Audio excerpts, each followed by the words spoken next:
when you get to this age, you do start to, as I say, become reflective, and you look back and you go, well, what sort of legacy have I actually left? An old accountant of mine, I think I said this to you, that he used to say, man's way of keeping score is how much money you've made. The reality is it's got nothing to do with it, I don't think. It is man's way of keeping score. It's what sort of legacy have you left, in society? What sort of impact have you had on people? And if you can do that, I think that's a good thing.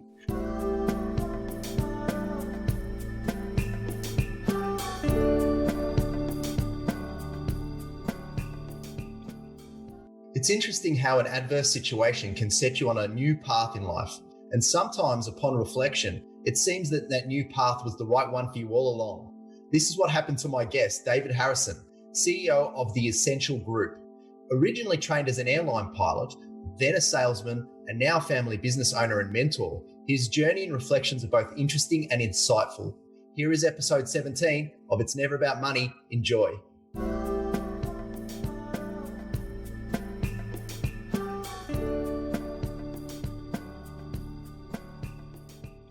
Thanks for joining me, Dave. This is an absolute pleasure to have you on. And just as a starting point, a bit going on in Melbourne. So how are you doing? Yes, there is a little bit going on. It's very exciting tonight. We come out of lockdown, which means we can have two people at our house. We came out of lockdown last week. Yeah. And coming out of lockdown meant we could have nobody to our house. So I'm not really sure how that was not coming out of lockdown, but anyway, we're doing okay. Yeah. We're doing okay. So from a business capacity, it's been pretty much business as usual for us, but from a social capacity, the ability to go and do the mental health things after hours has still been limited. Well, actually, I've been talking to some friends about this sort of stuff and think about, when you are feeling a little bit mentally drained or stressed, the yin and the yang situation occurs where you can actually go out and do a bit of exercise and so on. But, obviously with the weather has been not the best, and we've had some other issues in Melbourne as well with wind and other bits and pieces, but also gyms being closed. It's been a bit of a challenging time for people. Yeah, it certainly has. And I head to the gym with a mate of mine 3 times a week, and he's a manager of a big plumbing store, and he's relentless. The last 18 months have been relentless for him, and it's a good outlet. Yeah. And I probably haven't appreciated how much of an outlet it is until we hit COVID times, and certainly this last lockdown. The last 3 weeks, I mean, I know this doesn't look natural here. It takes a lot of work to look this ordinary. However, it is a massive mental relief to be able to get to the gym. So I get gym's opening tonight will be a fantastic thing. So does that mean we're going at midnight tonight to go to the gym? Easy, Tiger. Yeah. Look, I'm aware that you're an avionics aircraft maintenance engineer by trade, and you have a commercial pilot's license. Tell me how on earth you ended up running your own business and working in sales after being in that line.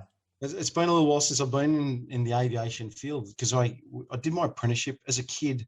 As a little tacker, I always loved aircraft, and if you speak to my mum and dad, you'd hear a noise in the sky, and I was the first to look up and see what was going overhead, and I knew all the aircraft. And I was, after finishing year 11 fairly poorly, I managed to secure an avionics apprenticeship with the then Australian Airlines, which was formerly known as TAA. So they just moved to Australian Airlines then. And I went and did my apprenticeship. But towards the end of my apprenticeship was a period of time where Bob Hawke had turned around and told all of the pilots they were trying to negotiate pays, etc. And I believe, if I recall it correctly, he told them that they were all glorified bus drivers. And proceeded to shut down the aviation industry in Australia for 18 months. And I became a casualty of that. And they put off all of the graduating apprentices that year. They said, thanks for your time, but no thanks, we don't need you, given that they had no planes in the air. So I went across to join. There was about 15 of us from the airline, went and joined Fuji Xerox Australia back in the day in a technical capacity. And fairly quickly I worked out I was dragged kicking and screaming into sales, saying that I was not a salesperson. But anyway, I went into sales and found out very quickly that was what I was born to do. That's super interesting, right? Because, like the way I see sort of the aviation sort of area, it's being needing to be very technical, micro detailed. It's in that way. And then you go to sales and you think high EQ, emotional intelligence, fluidity, very much practice oriented, less theoretical almost. How do you move from one discipline to the other and almost different sides of the brain? Yeah, it's look, interesting question, Joe. Interesting question, because any of the guys I ever worked with and fixed machines with at Fuji Xerox always said to me that my nickname was Mr. Sheen, because they reckon I would come in and clean the glass of the machine, but I would spend all my time fixing the customer. As in, I would talk to them, I would understand what their problems were, and I'd communicate with the customer more than technically fix the machine. And I realized very quickly that people for me was what it was all about. I love dealing with people and love helping people, and I love listening to people. So I've got a genuine love for people. And I think that's probably where, with also a little bit of technical nous about me, I understood what needed to be done, what customers were experiencing when it came to a sale, and the things that they were challenged with, they might not have technically understood it. That technical side of it actually complemented what I did in a sales capacity. Yeah, I suppose there's no such thing as a person being just good at sales in the sense that they don't have a really good understanding of the actual technical aspects of the products that they're delivering or so on. Without that, how could you sell something? Yes. What I probably didn't realize was, going into sales, I went in and I knew I could talk to people. I knew I could have a sensible conversation with people. I don't know that I necessarily understood a sales process or a sales cycle. It wasn't until I was educated in it through various channels years later, and even to today at 50 years of age, I understand that sales cycle and that sales process very well. And I understand the theory of it. I now see, as a naive junior salesperson, I could see myself moving through a sales cycle, not really knowing what I was doing. Do you think if you had your time back again, the theoretical side would have helped the practical side, or do you feel like you need to make the mistakes when you're a young bloke to actually become a good salesperson? No, really good. That is also a really good question. I think I wish, knowing what I know now, I wish I could go back and start over again and apply the theory. But I think the maturity I have now, or the immaturity I had back then, wouldn't have allowed me to have the same success potentially as what we do today, if that makes any sense. Yeah, it makes a lot of sense. A lot of sense. Yeah. So tell us a little bit about what the Essential Group does, and why do you think businesses get themselves in a bit of a mess with the way they actually manage information? Look, we've had a lot of change, and so our business, Essential Solutions, is a business that it's all about what started off as photocopier sales and printer sales. I was always interested, and I think because of my technical background, I was always interested in more technical software solutions, things like that. And what we found was we started selling printers, but then got heavily involved in how do we manage a document, albeit hard copy or electronic? How do we make a hard copy document a digital asset that people can usefully or gainfully use within the organisation? And then, of course, we have things like royal commissions that pop up. There was one many years ago into child protection in education facilities. And we found very quickly that the ability to take a piece of paper, wrap some smarts around it and make it keyword searchable as a document, and then present that back as that digital asset in an environment where it could be searched, was a very handy thing when the duty of care to the child was paramount. So our business migrated a little bit from just generating a piece of paper to the point now where we can sell you something to help you generate a piece of paper. We can workflow a document electronic through the business. We can take a hard copy document and scan it back into the business, making it a digital asset, or we can store boxes of information for customers on our premises in Tullamarine. So it's as much about the software itself and the actual training of use of that software through the businesses that you work with. Yeah, correct. Correct. And that journey for a customer too, Joe, is that you couldn't cookie cut it and say every customer fits into this profile. Some want to still heavily print documents. Some want to get rid of documents altogether. Some want complete automation. So the benefit of what we do, unlike some of our majority of our competitors, where they have a primary source of service, one will sell printers, that's all I do. So their interest is to sell you something that will print. Whereas what we do is we like to go into a business and say, this is the best way to get an outcome for your organization. And these are the services you need to do that. So we're not locked into a singular task or function. So was it really early days, Dave, that you realized that it was really about the sort of service side of it rather than just the sale of the printer itself? Like, when did that evolution actually occur? Did it occur over a long period of time, or was it immediate? Yeah, well, the scanning services started probably about 17 years ago. Yeah. I was having a look at it today, and it went back that far, where there was a large national retailer wanted all of their invoices scanned back in. So what we did was we took all of those invoices from, I think they had about 92 stores back then nationally, and we took those invoices were put in the old traditional snail mail and mailed to us on a daily basis. And we were scanning for them about 180,000 pieces of paper a month, all of their invoices, to make them electronic and usable back in the business. So we stumbled across that simply because the company I was working for at that time, they didn't have the appetite. They thought the volume was too low. But we stepped in and we started that part of our business, the document scanning, and we were able to help the customer out. And we realized, okay, if this customer can use our services, then let's offer that as a wider service. Not something we advertise, Joe, and we don't advertise a lot. We're a word of mouth business. Yep, that makes absolute sense. So reconcile for me the idea of the salesperson. I often have a funny relationship with the word being self-labeled a professional salesperson, because you can often associate sales with manipulation, perhaps at its worst, or even at worst, maybe the deceit. So, and we know the Wolf of Wall Street and all that sort of stuff, right? Yeah. So, but really, I think it's about being helpful, understanding how to inform people about making, informed and sound choices. So, how do you reconcile the word sales and what is good about being a salesperson? Yeah, anyone that knows me, Joe, they'll say, we'll go into a social environment. They'll say, what do you do? And I go, mate, I'm just a dumb photocopy salesman. That's what I am. That is what I do. I set a very low benchmark so I don't disappoint anyone. And no, don't generally disappoint. But I have no problem saying I am, and I know what I am, and I know what I'm not, Joe. I am 100% a professional salesperson.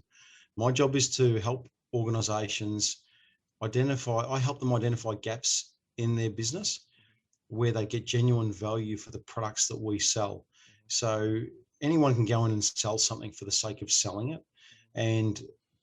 But what we do is we go in and we have to offer that value. I figure as a salesperson, if I can't show you the value, Joe, of something that I'm going to sell you, then it's highly unlikely that you'll purchase the goods or the software or the service. And we're not scared to walk away from deals either. We're a relational business. So in selling, I want to build a relationship with you. Yes. Building a relationship then allows me to deal with the challenges, headaches, and the hassles that come along with business in general, because they will come. We're dealing with technology, software, and people. Yeah.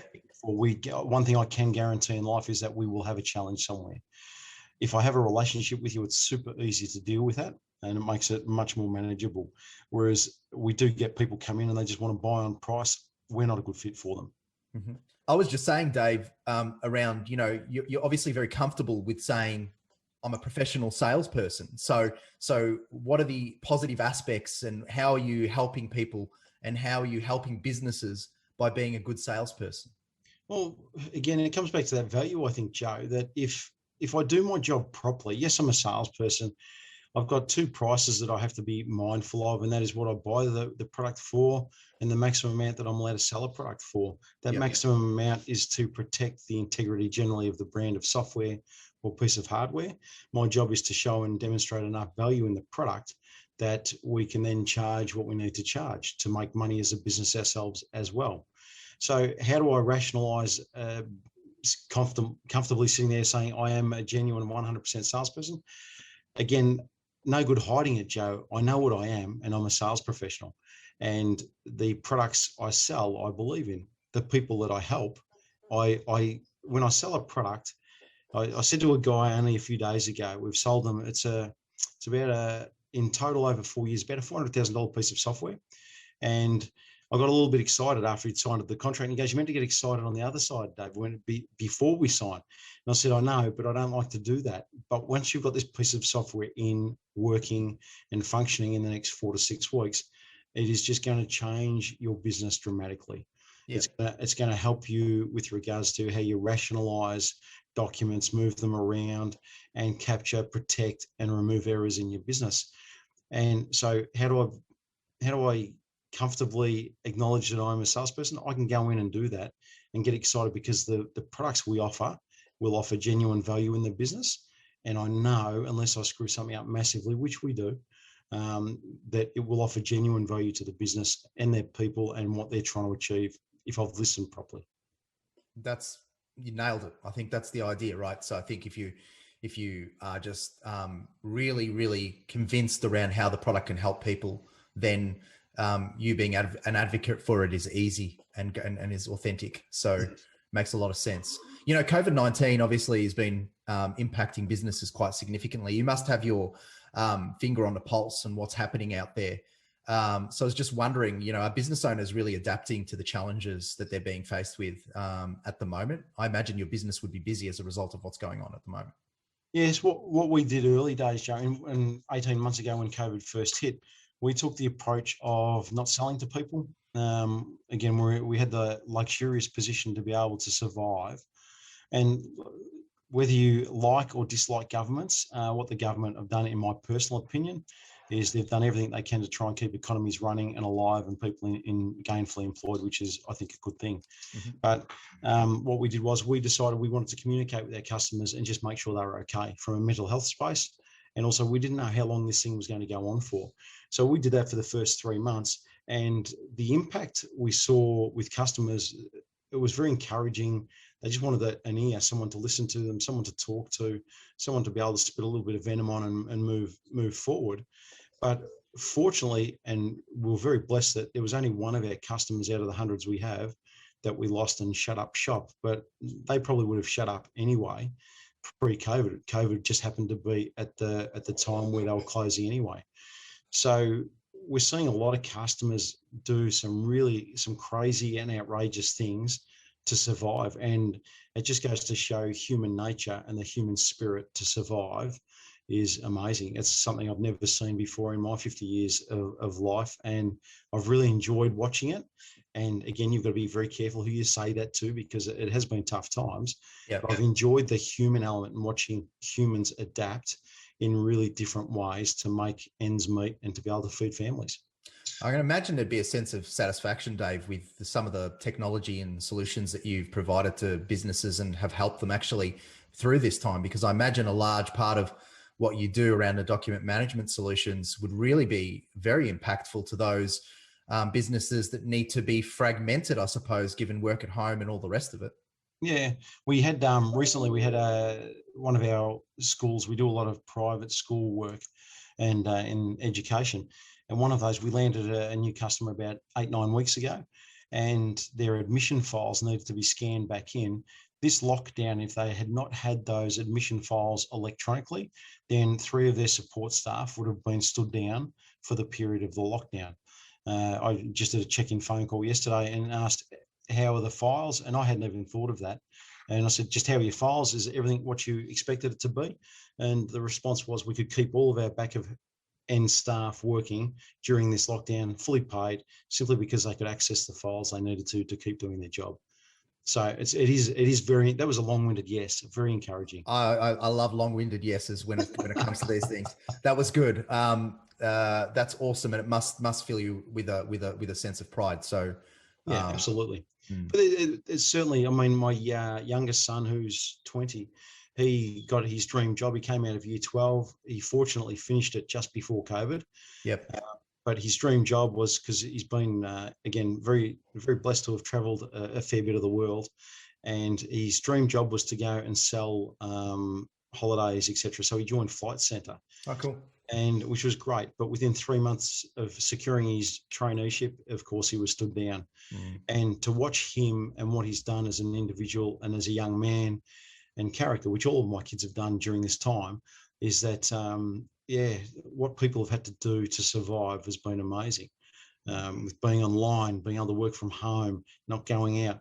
So I've seen both sides. I've seen the good, but I've also seen the tough. I think he had more jobs last year than I've had in my life. To what degree has the pandemic helped you gain clarity on the purpose of your life and family and the work that you do?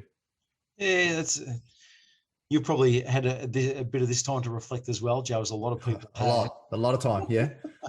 And as I said to you, you've got, I see the guitars in the background there. That's you've got to have that outlet and something to be able to go to, which a lot of people don't have when they go home. They go home and they watch a bit of telly, and then they get up the next day and do it all over again. So the clarity I've picked up is that I thought I had a close family with my 3 kids and my lovely wife before COVID. But what I realised was that we do have a close family. We ate every meal together during COVID, and we had the Harrison Family Olympics, where we played games of cards, board games. You know, it was my daughter's idea, and we had a gold medal winner after lockdowns and things to keep sane. We just came up with unique ways to spend quality time with each other where we didn't drive each other nuts. So it gave me a wonderful perspective, because the amount of people I spoke to that were fighting with family members was just sad. And I don't think we've seen the ultimate effects of COVID. I think the mental health issues from here is going to be tough. Oh, in fact, it's funny you say that. I was in the car this morning and Neil Mitchell was talking about the amount of family violence that has actually increased. So it's significant out there. And I think, you know what, when you talk about this and you talk about your family, you talk about the dynamic, you know, you talk about the fact that the business itself has been, you know, is a success, and you've got the energy and, you know, you don't think you'd necessarily want to retire. We've talked about this before as well. Yeah. So how pivotal has the family and the dynamic of the family been in the success of the business? Yeah, well, my kids have been on the journey with us, Joe. So again, I've been really fortunate that they've known what Dad does for a living. They know that Mum's involved in the business, and they know it takes a lot of hard work, effort, and energy. So there have been times where we haven't been able to do what the kids wanted because business took precedence as we built it. But I think with regards to the family, they're sensational. They've enjoyed the highs and they've enjoyed the lows, and those highs and lows have been year in, year out. And sometimes you surround yourself with things because it makes you feel a bit better. But when those things have to go because you need cash flow or you need the money, they've just got to go. So family for me have been critical, because the kids and the lessons that they've learnt, but more importantly, the lessons they've taught me in how they handle those things, has been really, really good. Most people go, well, I'm the father and their mum, we should be teaching the kids. But as they're now adults, and certainly through their teenage years, it's what they taught me, Joe, that probably made us more and more successful in what we do. It's incredible. So yeah, so you're actually now looking at a situation where you're getting mentorship in reverse. Yeah. And I've got to keep very clearly in mind, Joe, that at one day I won't have all my own teeth, and my kids are possibly going to have to feed me. Therefore, I need to be really nice to these guys. Yeah, you're not wrong. You're not wrong. So is it just luck of the draw when it comes to having an enriching family life, or is it a lot of hard yakka? Oh, mate, it is bloody hard. You've got a family, you know, this is, and I remember I asked you the question when we spoke the other day. I said, what has ever landed in your lap that's been good that hasn't been hard work? Nothing. I can't remember anything. No. Yeah. Yep. Yeah, so it's hard work.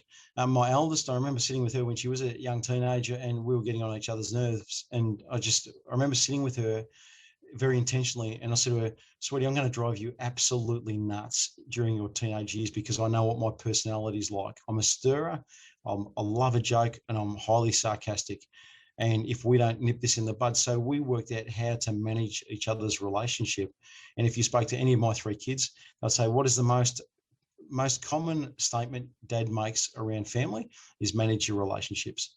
And even last night, my daughter in Sydney, she said, "Yes, Dad, I'm managing my relationships." And I said, "I didn't ask you anything." She said, I know where this is going. So I think managing those relationships in family and the extended, you know, business relationships or relationships is a really important thing to do. That's awesome. So they've have to manage the relationship in a sense of like telling you, please stop telling me to manage your relationships. Something like yes, that. exactly. If I had $1 for every time my kids have sat me down and said, Dad, and they go, are you managing me? And they go, yes, we are. It's time to stop now, Dad. It is time to stop. So, So tell me, have there been times in your current role where you've avoided the pursuit of something profitable to ensure that you can spend more time with the kids and be healthy? Has it been those times? Yeah, I probably, as I'm getting older now and as I reflect a lot more, I was fairly reflective anyway by nature.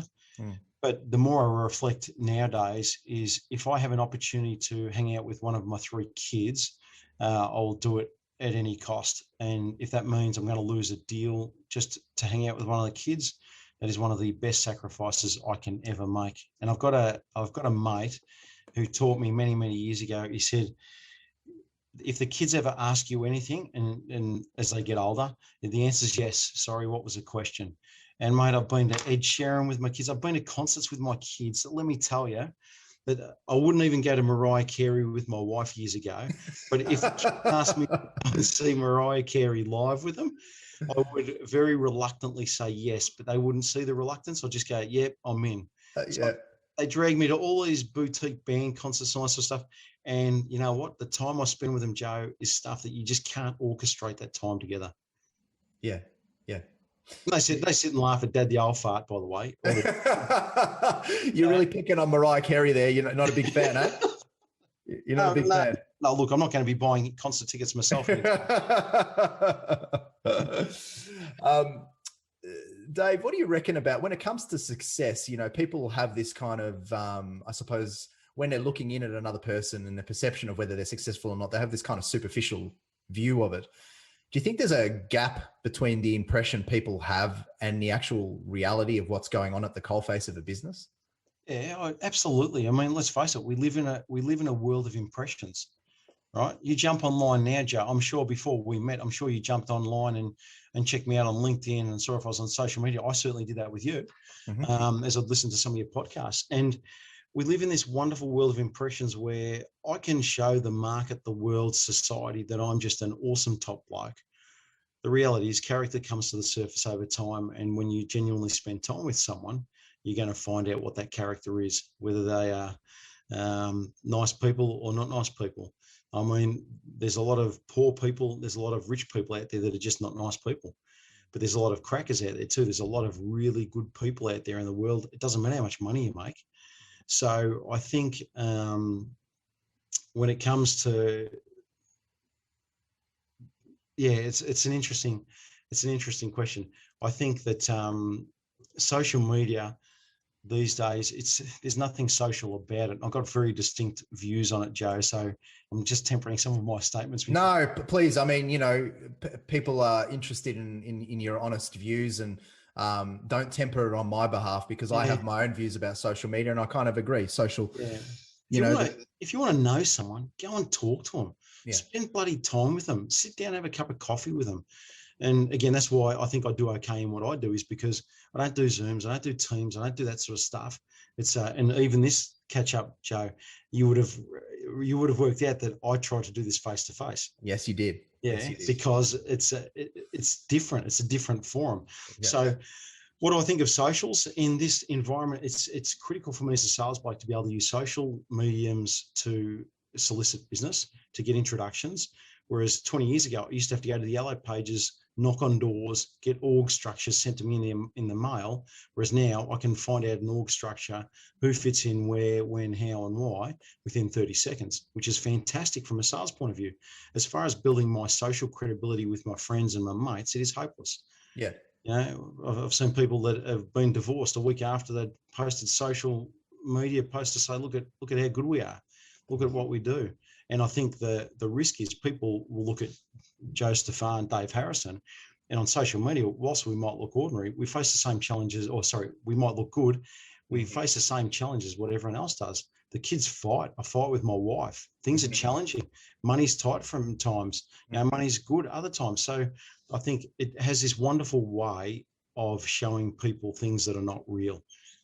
coming back to my initial comment, is that we live in an impressionist world. It's the impression I set seems to be more important these days than the actual person, the character, the ethics, and the integrity of the individual. Well put. I agree. Do you think that people also underestimate the amount of hard work and sacrifice that is required to actually build a business and get to a point where there is a level of financial security? Do you think people actually underestimate that? The comparison game is a hard one, isn't it? Because it's easy to compare people with, where's Joe sit today?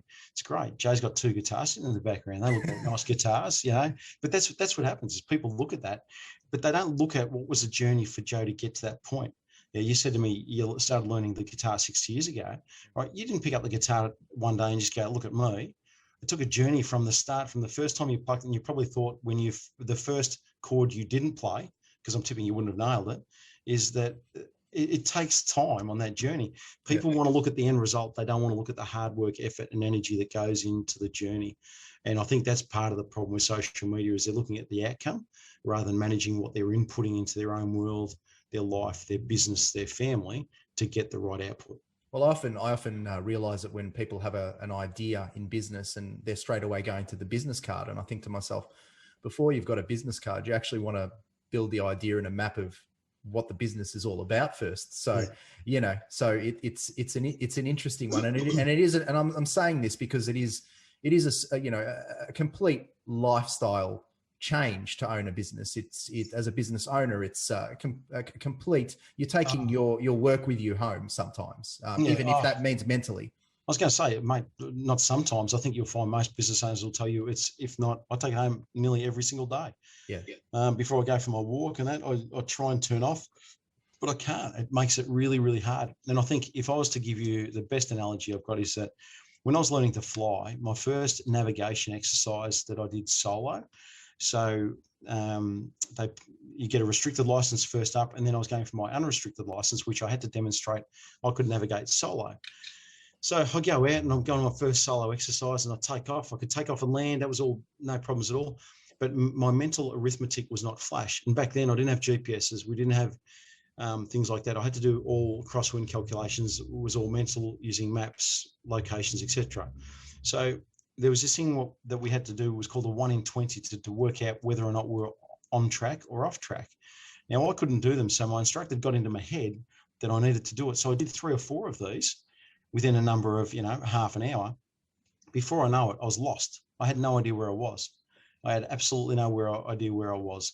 And in flying, they teach you 3 things: aviate, navigate, communicate. So aviate, fly the plane, fly the plane, fly the plane. So I was on a solo navigation exercise. I had plenty of fuel. I wasn't going to hurt anyone. The direction I was going, I was at the right height. So I put my maps in the back seat, grabbed some food and a drink, and I sat and enjoyed the day. And I'm not a painter, I'm not an artist, but I can still tell you the cloud formation. And if I could draw, I could probably draw you a picture of that landscape today. And that was some 30 years ago. Yeah. So you clear the head. I set my watch for 15 minutes and I just enjoyed the view. Then once that 15 minutes had gone, I put my food and drink in the back, picked up my maps and I went bang, bang, bang. This is where I am, landed at the nearest airport and everything was okay. The reason I tell you that story is because I reckon business is like that. But what happens is we don't get taught how to aviate, navigate, communicate. We don't get taught to run the business, run the business, run the business. Everybody thinks we'll bring people in, we'll make lots of money, everything will go swimmingly well. But sometimes you just got to run the business. Sometimes you just got to fly the plane. Mm-hmm. And it's the distraction of noises around you. And in aviation, that's what they're trying to teach you, is that remove the distractions of the day, the minute, of the hour. So in business, I think if there's anything I've picked up, business does go home with you. It's how do you remove the noise? How do you fly the plane and make sure you can turn it off? Not sure if that makes any sense. Oh, it makes a lot of sense. I mean, I think about the financial industry that I'm part of, and the amount of YouTube videos that fly past my desk, conspiracy theories, media articles that I completely think is just a bunch of propaganda. And I think about my clients and try and actually make informed decisions. If it weren't for us trying to navigate them through all of that noise, it would be an absolute nightmare. And I think a lot of people that don't have financial advisors or don't have their accountants or professionals around them would find this an absolute headache. So your analogy makes sense in a number of different number of different ways, I think. Yeah. I mean, let's face it, right? Because you're in the financing sector. So you've been through the Banking and Finance Royal Commission recently. Yep. And the amount of noise coming out of that and compliance and regulatory things that you have to deal with just to run your own business before you even see a customer is horrendous. It absolutely is. And this is not just noise that I can just pretend is not there. It is noise that effectively I have to do something about. And that becomes the most challenging part of it, because you kind of know some of this stuff is not necessarily overly impactful to the end consumer, but you've got to do it to remain compliant in your business. And it is distracting from what you are actually trying to effectively do. So it's interesting. Yeah, some of the younger kids I deal with, because I talk to a lot of small businesses. I love small business. I genuinely love people. So if I can help somebody, give them a leg up on their dream or desire, and they go, Dave, what have you done? Like, what's running a business like? And you're far too young, Joe, to remember these times. But back when I was a kid, you would turn on Channel 2 at 10 o'clock at night, and there was just that white snow. If you turn the volume up, it was just a hash and just a noise. And I said, go run your business, or go and do something that you're going to do in your business. And then you give them that white noise in the background and turn up the volume. And concentrating is hard because it's distracting. And it's the same with the flying analogy, that it's that's what running a business is like. You got this constant noise around you. It's how do you turn it down? How do you temper it? How do you manage it in your own head, I think. So I was just saying, the whole reason that you're on this this pod is because you're giving back, and you're giving back to the business owner community, even in this medium. And, you talk about working with, and you love working with small businesses and young people and so on, but you actually work with faith-based organizations and not-for-profit organizations. So tell us a little bit about the work that you do there and why you do it. Because again, you mentioned about being a salesperson before, Joe. I think faith-based organizations and not-for-profits, traditionally, salespeople haven't looked after them in the past, and it's not that hard to look after people and to genuinely look after them. So we find people that have got not-for-profits, and we'll go out there and we'll give them as much advice as we possibly can. And a lot of times that's not selling them something. A lot of the times it's just offering genuine advice that helps them build their not-for-profit. It helps them offer their product to market. Sometimes it's giving them sales skills, business skills that can enhance exactly what it is that they do. So if we see an opportunity out there, Joe, I'll talk to anybody, but certainly if it's a faith-based or not-for-profit sort of organisation, they're really enjoyable to get out and get amongst what they're doing. Since you've been doing it, what sort of benefits have you felt coming back to you as a result of it? It's no coincidence, right? There's a saying we love, and it's what we go by in our business. It's never tire of doing good. And if we can do good for someone, and you get a lot of knockers out there, Joe, there's always someone will go, yeah, you're trying to do it to get money. You can't, again, I think that's some of the noise we were just talking about. Yeah. And you can't just get distracted by that. You know what? It's just getting out there and getting amongst those people that are out there having a red hot crack at doing things, but they may not necessarily have the business skills or the understanding of digital platforms, something like that, to get involved. So what do we get out of it? I've got no doubt that at some stage, somewhere, somehow, one of the not-for-profits or faith-based organisations will deal with someone that needs a printer, for example, and they will go, you got to deal with this bloke. It comes back tenfold. Can we measure it? No. Do I want to measure it? No.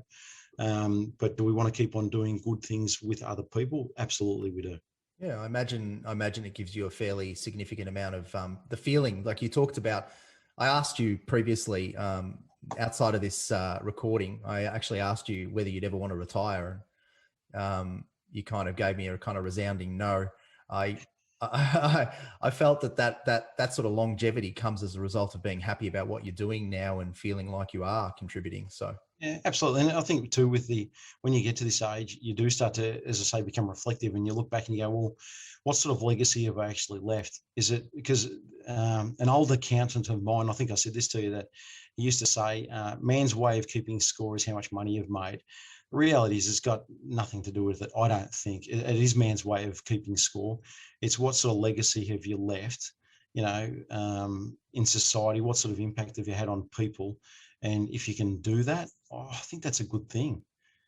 Yeah. So what sort of legacy do you think you'd want to leave, Dave? Well, I don't know, if you can teach someone something that helps them do better at what they do, and I don't think you can sit there and put a finger on any one particular thing, but if you can, my wife makes me a better person by being around her, Joe. Yeah. Now, what does she do to do that? I don't know. I don't know what the formula is, but when I'm around her, I want to be better. I want to be a better husband. I want to be a better dad because she's a good person. Mm-hmm. And I think when you talk about legacy, you might not be able to quantify it. And the fact is that the legacy, I think, in my opinion, is doesn't matter what I do for the not-for-profits or faith-based organisations. I don't need a scorecard. I don't need people on the sideline cheering. I just need to know that I've done something for someone without expectation in return.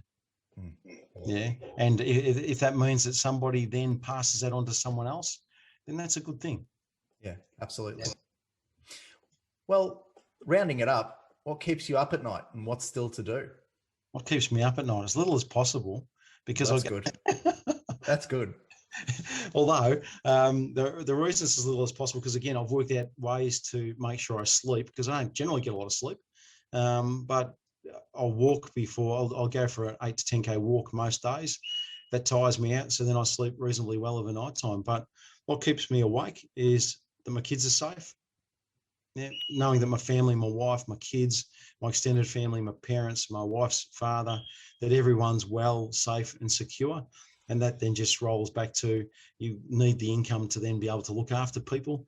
And the wider family that you build over the years is I have a lot of business mates and they're customers, but they're mates. They've become mates because we go back so far and we've gone back for so many years. So I worry when COVID hits and, a bloke I've known for 30 years who, albeit we make money from him and he's a customer, it worries me that he's not well. It worries me that his mental health is okay. It worries me that his family or extended family, are not surviving because someone's been laid off. So if anything, it's just that extended family and the people around me, Joe.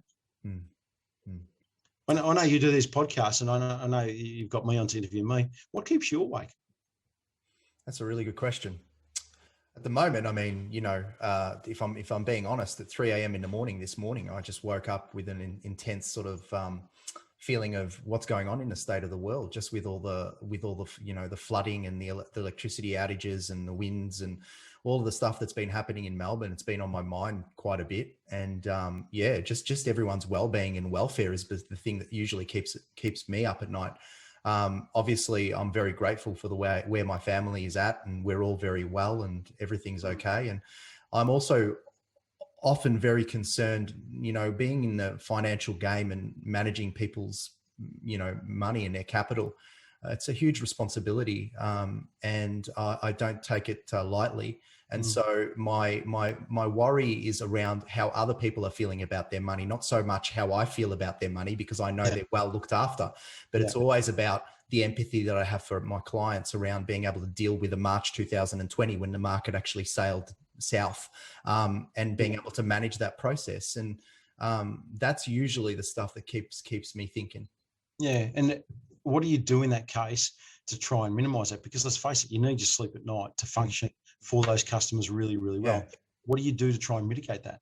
Oh, well, I mean, the basics of it is if I'm going to absorb energy of my clients on a regular basis, and some of those energies might be quite, stressful energies, I need to be able to exude positivity and absorb that. And so I need to look after myself. And that's why I'm very much involved in making sure that I look after myself physically, nutrition, walking, exercise, even walking in nature does. I live in the Mornington Peninsula, and I on lunchtime will walk on the beach, and it actually does. Poor fella. It sounds terrible. It sounds awful, doesn't it? It really does.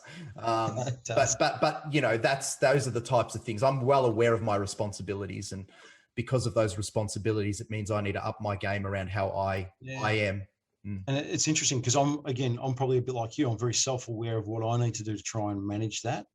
But out of all of the businesses you deal with, how many people do you think, if you had to put a percentage on it, how many people do you think are capable of managing that in business?